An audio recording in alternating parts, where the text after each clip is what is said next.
Ja, pri volanu boste pogosto slišali tudi kakšno kritiko iz naših ust, seveda le, če je utemeljena.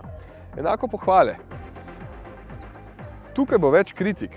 Problem Antare je, da so danes športni terenci oziroma križanci postali že tako zelo dobri, da se nekaj let stara zasnova še kako pozna.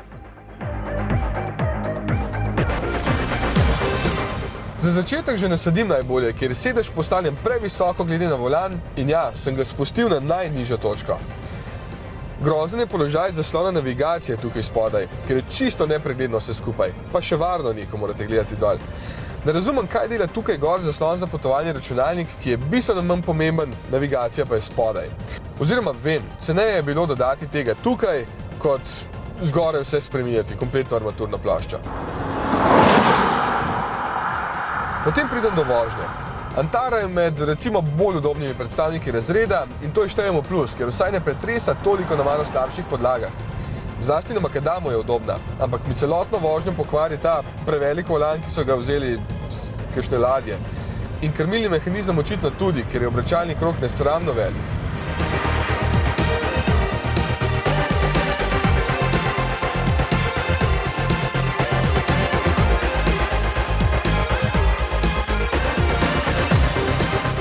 Motor ni varčen in to je njegova največja hiba.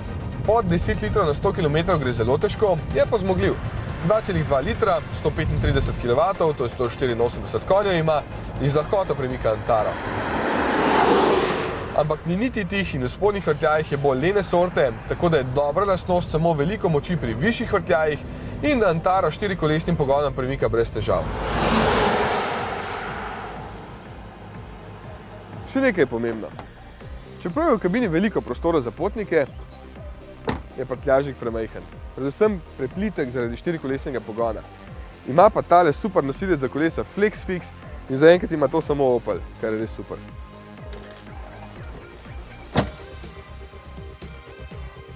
Izbira na trgu je danes tako veliko, da mora biti izdelek res dober, da si zasluži pohvale.